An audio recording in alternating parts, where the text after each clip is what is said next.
الحمد لله والصلاة والسلام على رسول الله وعلى آله وصحبه ومن والاه. السلام عليكم ورحمة الله. برزان خوش حالم لواني سيزداه لا وانا كاني أصولي فقه بيم وخزمتان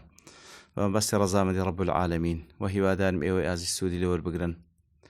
برزان قيشتبوينا مرزكاني إجماع شروط الإجماع ديارة وكل كتابكي بوشيوي باسدك ضليل الإجماع الشروط. طبعا كضليل إجماع شروطه مقصدي إجماع ظني نقطعي إجماع ظني تنمرزيشه منها يكم أن يثبت بطريق صحيح واتا أو إجماع ثابت بوبي تواو دا مزرابي بريقاتي درست هاتبي بما قيشت بي بأن يكون إما مشهورا بين العلماء يعني كوبا ريقاتي راستو درست ثابت بوبي يان أوتا بويكا مشهور بي لنيوان زانايان وكو لبون منا مثل الإجماع على حل البيع والإجارة. لبون منا أو مشهورة لنيوان علماء كوا إجماع هي لسالوي كوا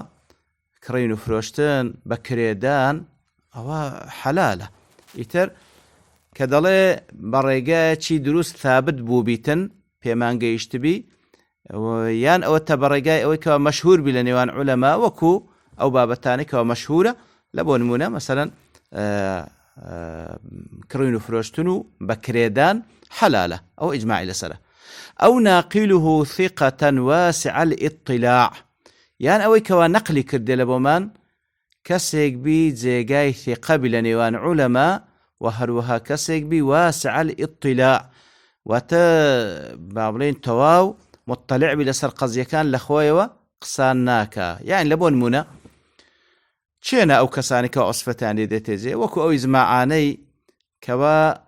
ابن المنذر نقلي دكا يعني ابن قدامى يا ابن تيمية يا ابن حجر أو أنا براسي زي سخانة واسع الاطلاع شن تواو أقاداري قزيكانا لمقابل يعني هندق إجماعات علماء حزريان لسر هي لبون منا إجماعات كان ابن عبد البر نقلي ده كان اتفاقات ابن رشد لبر أويدلن احتمال وهمي بكوتناوي يأودو بريزي بالي كواتا مرزي كمي إجماع أويا كوا ثابت بوبي بريقاش دروس بويان مشهورة لنيوان علماء يان أوتا أوي كوا نقلي دكاتن كسيك بثقة بيو وهروها تواو آقادارج بي مرجي دوام أن لا يسبقه خلاف مستقر واتا أو إجماع لبيشوي خلافتي مستقر نبو بي خلافك كوا دامز رابي أو خلافة لبيشوي نابي أو هبيتا وذلك بأن لا يسبقه كزانا أو هشرح دكان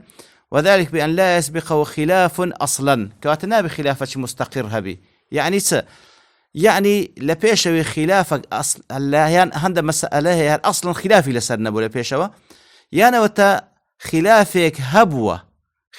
هبوة لبيني أو مسألة بيشتري خلافه بولا بين أو إجماعي كوا لدواتر علماء إجماعي لسر كردية بلام أو فترة لنيوان خلافكي ولنيوان إجماعكي فتريشي كم بوا نك فتريشي دور دريج بي خلافك مستقر بو بناء خلافيشي كم هبوا فتريشي كم لنيوان بابلين زاناني أو سردمة لقل أو إجماعي خلافيشي كم هبوا دواتر إجماعي لسر كريا وكوتاي بياتي والنموني أوش مسألة قتال لقل مانعي زكاة لزماني أبو بكر خوالي رازي بي خلافك هبو لنيوان أبو بكر خوالي رازي بي لقل باقي صحابة بلام دواتر استقراري رأيان كلا سروي إجماع يانكرد كوا مانع زكاة قتالي لقل ذكري كواتا خلافيشي كم هبو فتريشي كم دوا استقراري كرو إجماع كواتا لو حالتي أو الشرطي دوما فيويستا أو إجماعي كذكري لبيشوي خلافة مستقر دا مزراو نبو بي أو زيان أوتا مقصدي أو يعني أو دوشتي دقريتو يعني أصلا خلاف لبيشوي نبي يعني خلافة كم هبوة دوايا إجماع بدوا داهاتيا فإن سبقه ذلك فلا إجماع أقل بيشوي خلافة مستقر هبو بي خلافك دا مزراو لنوان علماء أو إجماع لدوايوي ناكري لأن الأقوال لا تبطل بموت قائلها قائليها كواتا ئەگەر لە پێشەوە خلاف هەبووبی ئێدەی ئەوانەی کەوا ئەو عولەمانێکەوە خلافیان هەبووە لە دوای خۆیان کەوا مردینە خۆ خلافەکە یان ئەقوالی ئەو عولەمانە خۆ باتڵ نابتۆ لە دوای مردنیان دادەمەزرێکەوەتە ئەگەر لە پێشەوی خلاف هەبووبی لە دوای ئەوە ئیجماعی لەسەر ناکرێ کەواتە دەڵێ فالإجماع لا يرفع الخلاف السابق کەواتە ئەگەر لە بابەتێک پێشترێ خلاف هەبووبی مستەقر بێ ئەو خلافە ئەو ئیجماع ناکرێ ناتوانی ئەو توانایی نابیتن کە خلافی پێشووتر کە ئیستقراری کردیە لا باتن وإنما يمنع من حدوث خلاف بەڵام کاتێکەوە ئیجماع لەسەر شتێک دەکرێ لەو حاڵتەی لە دوای خۆی لێ ناگەڕێ خلاف ڕوو بدا وإنما يمنع من حدوث خلاف بعده ويعد هذا الخلاف شاذا كوات أجر لسر قضية إجماع كرا كبيشتري خلافي لسر نبوة أو إجماع منعي أو إذا كان لدواي أو خلافي لسر دروز بيتن أجر خلافي لدواي إجماع دروز بو أو خلافي اعتبار ذكر خلافة شاذة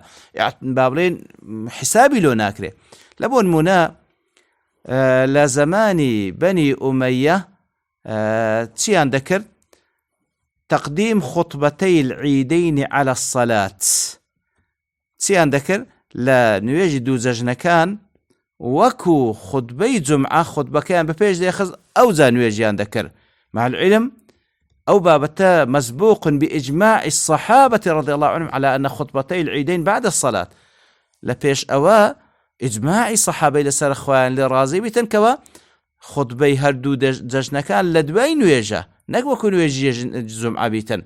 ئیتر کاتێکەوە بەنی ئومەیە خلافێش لەو بابەتە پەیدا کرد و وەتینا دەبی خۆتبە وەکو جمعەی بیتن یان جەژنەکەش وەکو جمعەی خۆتبەی بدەی ئەوجا ئەو خلافەیوان لەو حاڵەتەی هیچ اعتبارێکی لۆ ناکرێ بەڵکو اعتبار دەکرێ بۆەوەی کەوە خلافێکی شاذە هذا هو القول الراجح لقوة مأخذه كواتە لو بابتا أقوالي دي كشي بلا مكو الشيخ ابن عثيمين رحمة الله عليه أو قولي راجحة لبروي براستي أو بلقي بقوتنا كوا إجماع خلافي بيش خوي لانا دا بلا منعي خويدك كوا خلاف لدواي خوي بيتن أجر خلاف لدواي هر إجماع شات أو لو حالتي خلاف الشات دلي أو قولي راجحة لبروي بلقي لسر أوي بهسترا وقيل لا يشترط ذلك فيصح أن ينعقد في العصر الثاني على أحد الأقوال السابقة هذا شيء جدلين مرزنية لا يشترط ذلك أو مرزنية بلكو دكري لدواي أو كوا لعصرك إجماع لسر قضية كرا دكري لدواي أو أن ينعقد في العصر الثاني على أحد عفوا يعني دكري دلين تكو باسي أو كوا يقل شرطكاني أو كنابي أو إجماع على دواء خلافة مستقر هاتبيتن دلي هندك علماء ديك دلين أو مرزنية دكري لدواء أو كوا خلافة مستقر هبوا دواتري علماء بين إجماع بكن لسريك لو أقوالاني كوا خلافي لسربوا كلا بيشتري خلاف لسربوا ولدواء إجماع كش يكون حجة على من بعده لو حالتي پێشترێ خلافش مستقر هەبووە لە دوایوان عصری دوایوان هاتن لەسەر یەک لەو ڕەئیانێکەوە خلافی لەسەر بووە ئیجماعیان کرد لەو حاڵتەی ئەو ئیجماعە اعتبار دەکرێ و دەبتە حجەش لە بۆ دوای خۆی والله أعلم ئەو هەندێک دەزانان ودەڵێن ولا يشترط على رأي الجمهور انقراض عصر المجمعين وهروها دەرێ لسر رأي جمهور علماء كواتا خلافيش لسر أوهي بلام جمهور علماء لسر أوانا مرزنية كاتي كوا إجماع لسر قضية كرا أو إجماع اعتباري بينا كري حتى وكو أوانيك إجماعي لسر كردي هميان نمرن كواتا رأي جمهور علماء أوي بشرط ناقري تكو هندك دلين أوانيك إجماعي لسر قضية كردية دبي هموي بمرن أو جاء إجماع اعتباري لو دكري أو زاو إجماع بلام جمهور علماء دلنا كاكا شرنية ما دام إجماع ينكر شرنية بالج يعني جداما بن ما دام پشمان نبوينوا اعتيادية أو إجماع اعتبار بيدكري لو يدله فينعقد الإجماع من أهلي بمجرد اتفاقهم كواتا إجماع لنيوان أو علماء كوا أهلي اجتهادا دكري إجماعي لسر بكن بمجرد أوكوا اتفاقيا لسر قضية كدو إجماعي لسر كر أو إجماع اعتباري لو دكري ولا يجوز لهم ولا لغيرهم مخالفته بعد كاتكوا إجماعي لسر قضية كر نلبو أوان خودي خويان نلبو غيري خوشان لبوانية مخالفة بكن لدواتري ما دام إجماعي لسر كر تواو نابي لسري بشما منه لأن الأدلة على أن الإجماع حجة ليس فيها اشتراط انقراض العصر كواتب القلة سروي كوا إجماع دبتا حجة هيج مرزي اشتداني لسروي كوا أو علماء كإجماع كردي هم لنا وبسن أو إجماع اعتبار لكن هل لكاتو كإجماع ينكر تواو ولأن الإجماع حصل ساعة اتفاق فما الذي يرفعه يتلو كاتك اتفاق ينكر علماء لسر قضية إجماع ينكر لو حالته سهى يعني لدواء أو حالته هل يبقريتنا وإجماع أيو لا يبدأ وإذا قال بعض المجتهدين قولا أو فعل فعلا يتلي باسي حالته إيش كذا كلا إجماع دليه يكيق لمجتهد كان قصيش كر فتواش دار سر بابتك يان كردويش بفعلي كر كوا فعلا بابلين وكو بفعلي اجتهادك دكالا قضيك بفعل واشتهر ذلك بين أهل الاجتهاد إتر أو قضيك ويكك لمجتهد كان كرديتي قصيك ياخذ فعلك كرديتك وكو اجتهادك أو قضيش لنوان أهل اجتهادي أو زمان اجتهاري كرواتا بلاوبوا هميان بيان جيش ولم ينكروه مع قدرتهم على الإنكار اشترهيس يقلوان كوان أهل اجتهاد لو عصري إنكاريان نكر ودشيان تواني إنكار بكم بلام إنكاريان نكر فقيل يكون إجماعا لو حالتي دلين ما دام يكل مجتهد كان قصي شكر يعني فتوى شدا ياخذ بفعلي كردوي شكر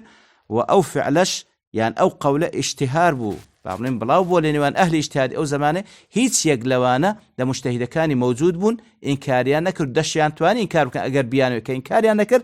أوج بإجماع حساب ذكر بإجماع شي سكوتي سكوا أقر ما بس يعني بإنكاريان ذكر كإنكاريان نكر ده أوش إجماع شي سكوتي لبروي ظاهرا لبيدنج كان وتم موافقا له إنكارنا كان إذا هندق لزانا دلين يكون حجة لا إجماعا دلين أو ما دام إنكاري نكرا بينا قلت لي إجماع أو حجة بس حجة إجماع نية لبرتي دلين لاحتمال وجود الموافقة ولا يكون إجماعا لاحتمال وجود المخالف لبري دلين كوان إنكاري نكرا احتمال موافق بوبا برام بإجماع حسابنا كده احتمال الشيء مخالف برام قساننا كده لوي حجة إجماعنية وقيل ليس بحجة ولا بإجماع وقيل ليس بإجماع ولا حجة هندش دارين نإجماع أو نحجة لبرسي لاحتمال أن الساكت متوقف في المسألة لبرو احتمال واني كوا سكوتيان لكده قسان لنا كده توقفي كده تأيدناك وقيل قسم بابنا قسيش كشيء إن انقرضوا قبل الإنكار فهو إجماع أجر أو زانانا لو زمني كوا يقلوان فتوى شداية أوانش هموي بيدنق بوينا أوانا همويان أو لو زمني هموي مردن بيش أو إنكار بكان أو إجماع لأن استمرار سكوتهم إلى الانقراض مع قدرتهم على الإنكار دليل على موافقتهم لبروي كاتي كوا بيدنق بوينا هتا مردينا ودشيان تواني إنكار بكان أقر ما بستيان بي كإنكاري أنا كده بلغي لسوري موافق بوينا إنزا ابن عثيمين دلي وهذا أقرب الأقوال أو لهموان زيكترا لراستي والله أعلم كواتا دلي أو لهموان لراستي نزيكترا كوا فعلا أو إنكار أو إجماع سكوتيا كاتا كوا يقل مجتهد كان فتواشي دا ياخد بفعلي كردويش كده كاجتهادك ولا قضيك علماء الزمان ويش ديان تواني إنكار مرام كس إنكاري نكر حتى مردن كواتو إجماع سكوتيا والله أعلم كزياتر تأيدي أو رأيي دكاتن أوش موضوعي بابلين إجماع تواودبي دي نسر بابتي القياس بلقيت سارم طبعا القرآن والسنة باشان إجماع أو زادت سر قياس تعريف قياسية تعريف كيل الآن لغة ودلي لغة التقدير والمساواة كاتك ودلي قياس بمعنى التقدير دي يعني لبون مونا مثلا دلي قست الثوب بالذراع أي قدرته به، وتفلانا نزل كشمك وقماشم بذراع وببال قياس كرد، وتقدرته ببوي تقدير كربته بذراع كاتب تقدير جدي ومساواة جدي كاتي وكو لبن من دلي فلان لا يقاس بفلان، فلان كس قياس ناكري بخ فلان كس أي لا يساوي، واتا وكو أو نية مساوين لبوي كاتا لغة بمعنى التقدير مساواة دي بأندازة قرتنو وهروها مساواة واتا وكو يك. أو لغة اصطلاحا تسوية فرع بأصل في حكم، تسوية فرع بأصل في حكم لعلة جامعة بينهما. لروي اصطلاحا واتا قضيك من هي أو نويه هات تبيش لو بابتش أصلك من هي، أصلك من هي أو أصل أمدين أو مسألة ويكهاتية فرعية استا لسر أصلكي لسروي حكمكي لبو فرعكش ددين لبرسي لبرو عليشي جامع هيلينيوانيان واتا سببك عليك كأودو قضية بيك ودبسيتو مشتركة لبرو حكمي أو شتنويش كهاتية لسر حكمي أو أصلكي قديم بنادكين لبرو عليشي جامع ومشترك لنيوانيان داهي كواتا فرعكتية المقيس، فرعك أو باب تنويك هاتا بيشي أما دمانيو قياسي بكين أصلكتية المقيس عليه، أصلك أو بابتيك وأصلك هيتمان أو دكين بنرتك بنمايك كقياسي لسر دكين حكميش دلي حكمكي لبوي أو باب تنوي كواهاتية كقياسي لسر بابتيش كون بنمايش قديم وأصلك دكين لو تاوكو حكمكي بزان طبعا حكمكتية مقتضاه الدليل الشرعي أو كوا بلغي الشرعي بيويز دكا فلانشد يقل أحكام الشرعية كان لسر بينابكين بلين واجبة يان حرامة يان دروستة يان فاسدة يان غيري أواش علتيا قوتمان أو فرعة أو مسألة ويا قياس دكين لسر أصليشي ثابت لبروي عليشي مشترك لنواني هنا علتيا المعنى الذي ثبت بسببه حكم الأصلي كواتا أو علك أوي واتا حكمي أو أصلي كذا معنوي أوي لسر بينابكين أو لبر فلانة شد لبر فلانة علة وسبب أو حكمي لسر لو يدماني أو علة أو سببش لو مسألة ويش كأسا حتى بيش أو مشترك لنوانيانو يتلسا وأساسا حكمي أو ينوي لسر أو قديم ددين كواتا علة أو معناي كوا لأصلكي دا موجودة لبر هندي أو حكمي لسر درا أو ينويش همان علتي دا لو همان حكمي لسر دين إتل أوا وهذه الأربعة أركان القياس أو تساريان أركان قياسة كبريتيلا فرع أصل حكم علة إتل أوا أركان بنما كان قياسا، والقياس أحد الأدلة التي تثبت بها الأحكام الشرعية كقياس يقلو بلغانية كوا أحكام الشرعي لسر بنا ذكري يقلو بلغانية كأحكام الشرعي لسر بنا ذكري وكو بابلين لتيسير الوصول إلى قواعد الوصول ومعاقد الفصول كشيخ فوزان رحمة خواه لبي باسدك خواه يقول بركة خاتماني كدالي لا بابلين مثال دين تولبو قياس هالبورون كرنوا دالي ورد النص بالنهي عن البيع وقت النداء الثاني لصلاة من يوم الجمعة دالي نهي هاتي وكلو آتي سورة الجمعة خواه يقول دفن أيها الذين آمنوا إذا نودي للصلاة من يوم الجمعة فاسعوا إلى ذكر الله وذروا البيع أي كومر برواداران أجر بانك درا لبون ويش كاتي روجي جمعة دي فاسعوا إلى ذكر الله برون لبو ذكر خواه يقول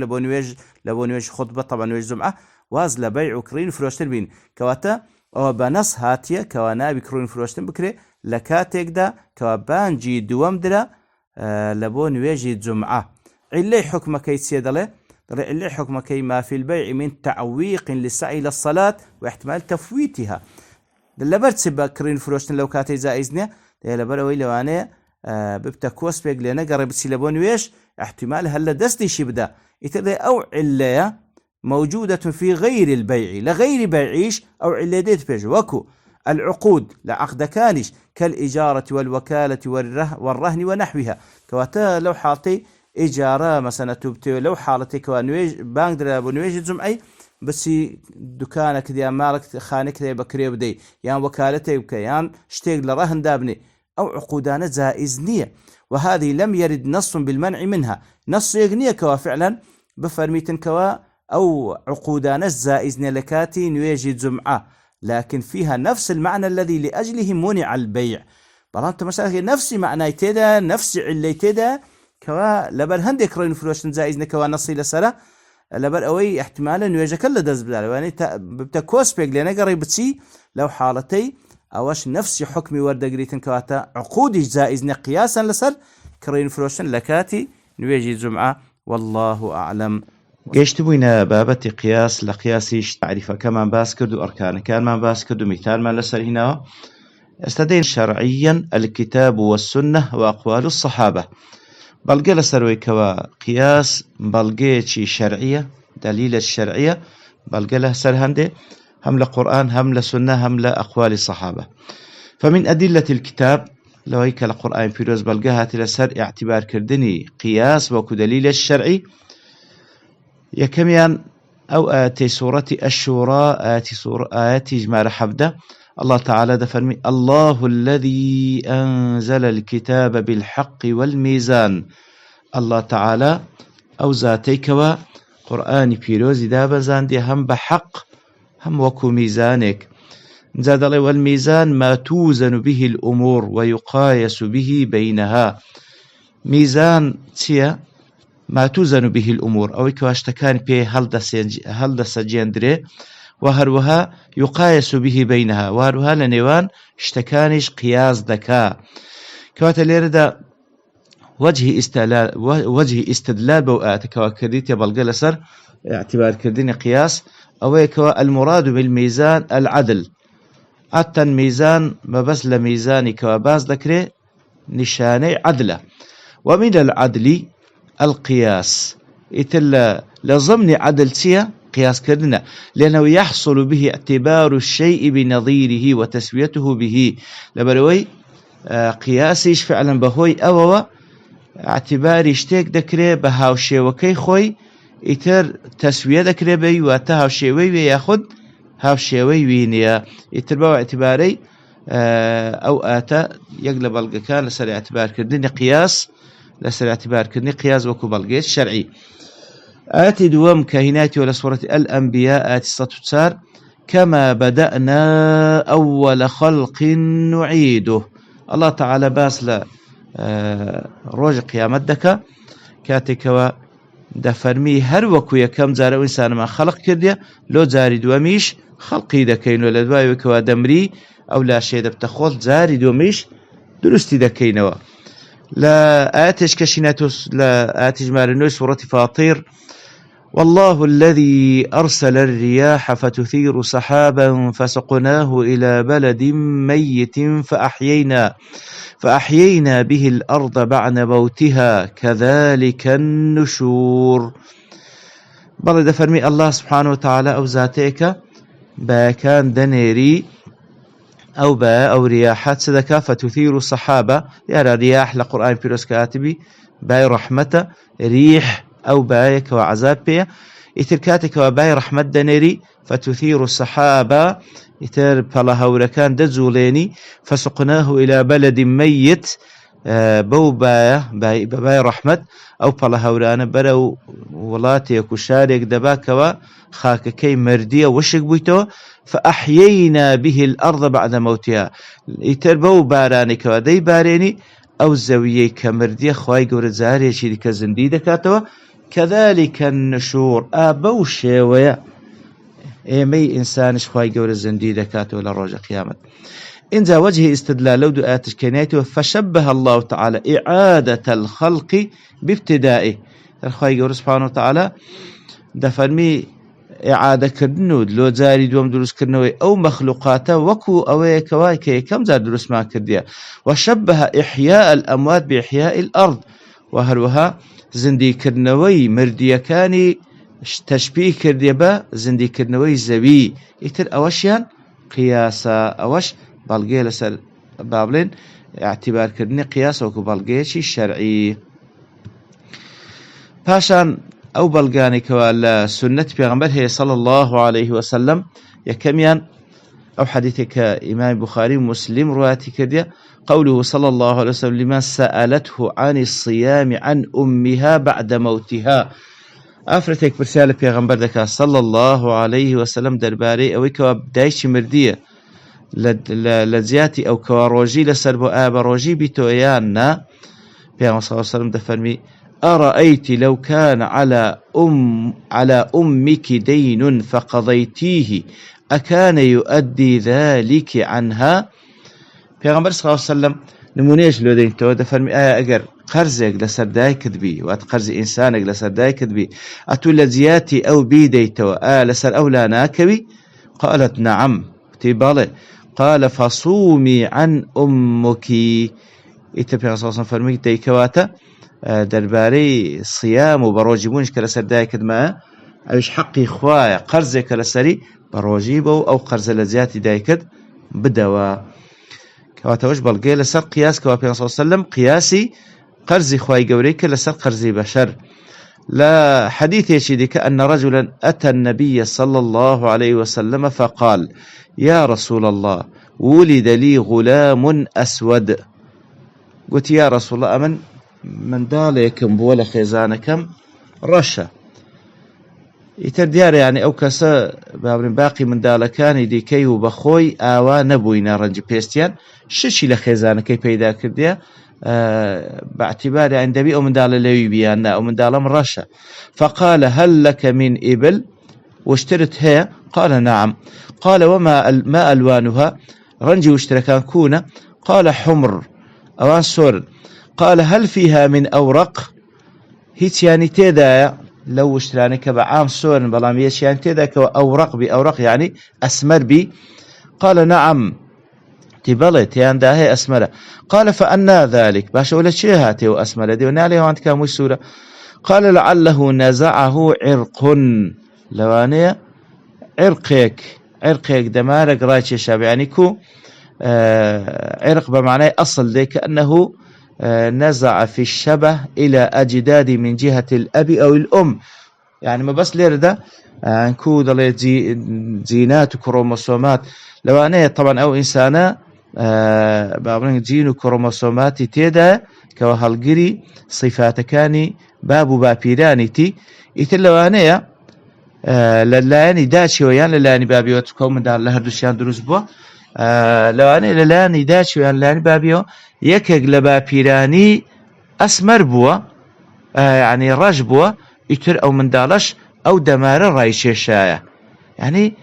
پیغمبر صلى الله عليه وسلم فلعل ابنك هذا نزعه عرق حديث كذا بخاري مسلم رواتيان كده لو أن كركات عيني عرقك وتأصلك رايتشا يقلب بابيراكاني تويان إداتي بوشي ويبو يتر أو من دالة أو هادر توا أوش عيني پیغمبر صلى الله عليه وسلم قياسي إنساني كل سر واشتري كوا فعلا أوارش أو اشتانتي ذا ردة وكبلا إن صح التعبير تفري وراثي عين كل حيوانات لإنسانش احتمال الروبدا وهكذا جميع الأمثال الواردة في الكتاب والسنة دليل على القياس لما فيها من اعتبار شيء بنظيره يتربو الشيء هم أونمونانيك وهاتي القرآن والسنة بلغنا لسر قياس لبروي اعتبار شتيك دكا بها الشيء وكي أو بلغ لسر سنتي لا سنة في صلى الله عليه وسلم لسر اعتبار كردني قياس درباري أقوال الصحابة كعين بلغيت ده ما جاء عن أمير المؤمنين عمر بن الخطاب رضي الله عنه في كتاب إلى أبي موسى الأشعري في القضاء كاتك أمير المؤمنين عمر كري خطاب خويل رازبي نامه يقدني لبو أبي موسى أشعري درباري قضاوت كردن قال تي بيدا فرمي ثم الفهم فهم فيما أدلي عليه هول بدا تيبقي لويكوا بسر الداد لو قضيانا مما ورد عليك مما ليس في قرآن ولا سنة أو إلى بود باز ذكر لو قضياني كدي تلات هول بدا تيبقي كواتا مشاهدك حكمك ظاهرا لقرآن ولا سنة دانية ثم قايس الأمور عندك إتر هول بدا قياسي اشتكان بك لقل أصل كان كموجودة وعرف الأمثال هول بدا هاو الشيوان ببينوا ثم اعمد فيما ترى إلى أحبها إلى الله وأشبهها بالحق. إنزا تمشابك هو البدأ متعمد بلا سروي وتمصير بلا سروي كوا كامان خوش يستر الله تعالى وكامان زيادة الحق نزيك بوشي ويا قزاود بك أو قولش دار قطني وبيهقي روايتين كذا. ابن القيم قال وهذا كتاب جليل تلقاه العلماء بالقبول. راستي أو نامي إمامي عمر خوالي الرازي بكلبو أبي موسى أشعري نادية كتابي شي زور قوري واتا ما بست شي زور قوري تدا قضية زور قوري تدا زانايان قبوليان كردية تلقاه بالقبول وكل إعلام موقع طبعا و باز دكاتن كواتا قضية مهمة باز دكاتن كوا اعتبار لبو قياس دكا. وحكى المزني أن الفقهاء من عصر الصحابة إلى يومه أجمعوا على أن نظير الحق حق ونظير الباطل باطل. وتمزني جل فقه ناس كان لعصر الصحابة حتى روجي كأو مزني باز دكاتن حتى أو روجي كوتدا إجماع يعني لسر أويكوا هاو الشوي حق حقه وهاو الشوي باطل باطلة. واستعملوا المقاييس في الفقه في جميع الأحكام. يتر قياس بكان هنا لفقه لمسائل فقه لبوهمو حكم كان يتر أوش بالجلسر لأقوال الصحابة أقوال الصحابة وتابعين لدرباري اعتبار كردين قياس وكبالجيتشي شرعي. باشان دي تسر شروط مرزكان قياس. للقياس شروط قياس سنمرزش منها يكب أن لا يصادم دليلا أقوى من كقياس بابلين مصادمنك عكس نبي لقل دليلك وبلغيك وبهستر بي فلا اعتبار بقياس يصادم النص أو الإجماع أو أقوال الصحابة إذا قلنا قول الصحابة حجة. كواتا قياس نابي تصادم بكوتيك بجيري لقل نصيك لقرآن يان للسنة يان لقل إجماع كوا إجماع لسر كريا يان لسر أقوال الصحابة لقل أقوال الصحابة تيك نجيري. طبعا دلالة أجر ما بس مانو باعتقاد مانو أقوال الصحابة حجبا لو حالتي نابي لقل أقوال الصحابة تيك بجيري. طبعا كذلك أقوال الصحابة مقصدي ويوانك أهل اجتهادا نابي لقل أقوال الصحابة أو أصحابانك وأهل اجتهادا قياسك هبتن لقال أقوال إيوان تيك نكاتو تصادم بك يتن أول بلغي لسروي كوا أن النص مقدم على القياس كواتا فعل ما بس يوي كوا نص مقدم لبيش قياسة نص وإجماع لبيش قياسة نابي قياسك به تصادم بك وتيك بجيري لقال نصك يعني لقال إجماعك يعني لقال قولي يقل أصحاب كواني مجتهدا. ويسمى القياس المصادم لما ذكر فاسد الاعتبار. فتقر قياسك هبي تصادم بك لقل يقلوانا لقل قرآن السنة يعني لقل إجماع لقل أقوال الصحابة لو حالته قياس فاسد باعتبار لناكر نمونة أن يقال يصح أن تزوج المرأة الرشيدة نفسها بغير ولي كسيك بيتن بلا دروستا آفرتيشي راشدة وتبالغو پێگەیشتی بە خۆی زەواجی خۆی بکاتن بەبێ وەلی ئەمر لەسەر ئەساسێک قياسا على صحة بيعها مالها بغير ولي. قياسا لەسەر ئەوەی مادام راشدەیە و بالغەیە عاقلەیە كو بيع و فرۆشتنی ماڵی خۆی دروستە بەبێ ئەوەی کەوا بگەڕێتە لێ وەلی ئەمرەکەی کەواتە تەزویجی خۆشی خۆبەشودانی خۆشی بەبێ گەڕانی لە بۆ وەلی ئەمرەکەی دروستە. قياسا لەسەر ئەوە دڵێ تزويجكشي قياسا لسر فروشتني درسته. فهذا قياس فاسد لاعتبار لمصادمته النص أو قياس فاسدة اعتبار لناكر لبرو لقى نصي حديث بيان صلى الله عليه وسلم تيقناكاتو كواد فرمي لا نكاح إلا بولي. طبعا حديثك صحت إمام ترمذي أبو داود ابن ماجه إمام أحمد روايتان كذا كواتا نكاح شي درست وراست درست نية أجر بموافقي ولي أمر بإذن ولي أمر النبي كواتا أو قياس فاسدة لقل أو نصي حديث في صلى الله عليه وسلم تيقناكاتو كواتا يكم مرز أو يكوا مصادمنك لقل بلغيك لخوي بقوتنا كأوش قرآن والسنة إجماع أقوال الصحابة. شرط دوام أن يكون حكم الأصل ثابتا بنص أو إجماع. أما قلت ما يعني أصل ما هي فرع ماني أصلك أو هيكوا موجودة فرعك أو حادث أو قضية هاتية إذا قضية دمانوي لقل أصلكي قياس بكين أجر علي مشترك لنوانا نبي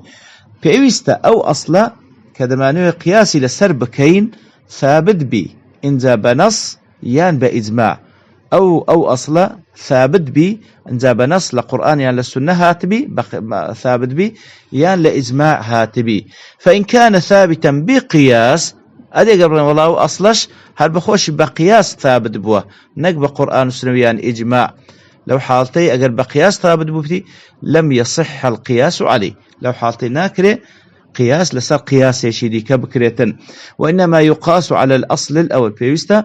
فرعك لسر أصلي كم قياس بكرة لأن رجوه إليه أولى لبن أوي قرانو لسر نصك أولى ترى نوق لسر قزيش كثابت ببي بقياس ولأن قياس الفرع عليه الذي جعل أصلا قد يكون غير صحيح. إذا نشأ أو قياسك أتو كرديت أصلك كفرع كده تولسر قياس بكل أصل ولوانه دروس نبو بي. ولأن القياس على الفرع ثم الفرع على الأصل تطويل بلا فائدة. إتلت بي قياسك بكي لسر فرعك أو فرعش لسر أصلك أو أصلش بخوي فرع لسر أصلك شديك دلش كرنوية ببي استفادة. نمونا لبوهنده أن يقال يجري الربا في الذرة قياسا على الرز بلين كاكا بابلين الربا لذرة لدري رباية بابلين ذرة دري في قلت الله خمان قال مشامي بلين اعتبار كردني بابلين قياس كردني قال مشامي ببرنز قياس كردني قال مشامي ببرنز دل أيج وكو برنزة كواتا مادام برنز دبي أو شروطاني كوات للتعامل كدن بأنواع الربوية كان اعتبار ذكرية قال مشامش وكو برنزة أيج لسر قياس ذكريه أيج وشيوي قياس ذكريه ويجري في الرز قياسا على البر باشا رز برنز لسر سهاتية دل برنزش قياس كلا لسر بر لسر جنمي قالم طبعا يكلا أصناف كان الربوية دلائل كوات الرز وكو برنز وكو جنمية كان مشاميش وكو برنزية كوات أوش قياس ذكرتين يكا وكو أصناف كان الربوي بيستبو شيء تعامل لقل بكري طلعوا حالتي فالقياس هكذا غير صحيح قياسك دروس نية ولكن يقال يجري الربا في الذرة قياسا على البر يكسر تلود يجدكيوه قال مشامي قياس ذكري لسر جنمي قال مشامي قياس ذكري لسر جنمي وكو يقل أصناف كاني ربوي لبري بخوي برو جنم هر بخويك أصلك ثابت بو بنص كوايك الأصناف كان الربوي أوي ديكاش كواتقال مشامي كمناين قياس ذكين لسر برنزج لسر جنمينا بلكو يكسر قال مشامش عيني قوتك وادخار ذكرة كواتا عيني يكسر دي بينو سر أصلكي نك لسر برنزي قياس بكين كبرنزج لأصله بخوي قياس كريا لسر جنمي يكسر دين قال مشامي قياس ذكرة لسر جنمي وكوي بابلين يكال وهلوها يدخر كمادام أدو صفتي تدا أو اعتبار ذكري بس صنف شيء ربوي فيستبو شيء تعامل لقل بكري وكو تعامل كدن لقل أصناف ربوي أو مرزي دوم مرزي سيام أن يكون لحكم الأصل علة معلومة فيستا أصلك كأتوتي قياس لسبك عليش معلومة تدابي يعني زاندرابي أو أصلا لبر فلانشت حلالة يعني حرامة علة كي معلوم زاندرابي ليمكن الجمع بين الأصل والفرع فيها تاوكو بزاندري لسرت أساسك أتو الجمع بين أو دو قضيدك يعني فرعكي كل سر أصلكي بينادكي كوا أقربيتو علكي معلوم نبي بمعلوم بي فإن كان حكم الأصل تعبديا محضا أقربيت حكم أصلكي حكمكي مجرد تعبدية واتا كدلية تعبدية معقول للان عقلية علەکەی معلوم نییە تعبدية لو حالتي لم يصح القياس عليه قياس ناكل سري بكي نمونة مثال ذلك أن يقال لحم النعامة ينقض الوضوء بلين گۆشتی نەعامەی دەستنوێژی پێدەستچێکە کەسێکەوە بیخوا لەسەر چ ئەساسە کاکە دەڵێ قیاسا على لحم البعير لمشابهتها له دەڵێ قیاسا لەسەر گۆشتی وشتری چکە گۆشتی وشتر طبعا حەدیثی لەسەر کەسێکەوە خوا دەبی دەستنوێژ نوێکاتەوە دەڵێ گۆشتی نەعامەش ئەگە بخوا دەبی دەستنوێژ نوێکاتەوە لەسەر چ ئەساس دەڵێ قیاس دەکرێت بە وشتری لمشابهتها له لەبەرەوەی نەعامەش ملی درێژە وەکو وشتری کەواتە ئەوەی گۆشتی نەعامەش بخوا مادام بە وشتری دەست ئەویش دەبی دەستنوێژ بشواتەوە ئەویش دەڵێ فيقال هذا القياس غير صحيح أو قياسة راست نية ودروس نية لأن حكم الأصل ليس له علة معلومة أصلا أصلك كوا وشترى علكي معلوم نية علكي معلوم نية كوا لبرتسي خواردني گۆشت وشتر دەبی دەستنوێژی لێ بشێ وإنما هو تعبدي محض على المشهور كواتا قضيك تعبدية لولا خواردني گۆشتی چێڵ نابی دەستنوێژ نوێکەوە لولا خواردنی گۆشتی مەڕوبەزن نابی دەستنوێژ نوێکەوە ئیتر هەندێک قسە دەکرێت وەڵا لەبەر فڵانە شت و غازاتی و نەزانم چە نا قەزەکە تعبدیە پێنج سەڵ فەرموویتی کە گۆشتی وشتر خوا دەبی دەستنوێژ نوێکەوە ئیتر ئەوە تعبدیە عیلەکەی معلوم نییە کە تو بڵێ ئەوەی کەوا مادەم بە وشتر دەسی دەبێت توش بە هەمان شێوە قیاس لەسەر وشتر بکەی و گۆشتەکەت خوا دەبی دەستنوێژ نوێکەوە کەواتە ئەوەی کەوە ئەو ئەسڵی کە دەتەوێت قیاسەکەی لەگەڵ قیاس بکەی ئەگەر ئەسڵەکە عیلەکەی معلوم بی ئەوە باشە لەسەرەوەی قیاسەکەی بەڵام ئەگەر عیلەکەی معلوم نەبی قەزێکی تعبدی بی لەم حاڵەتەی ناکرێ قیاسی لەسەر بکرێ والله ئەعلەم دیارە مەرجی دیکەژمە بەڵام کاتەکەمان تەواو دەبی بە پشتوانی خوای گەورە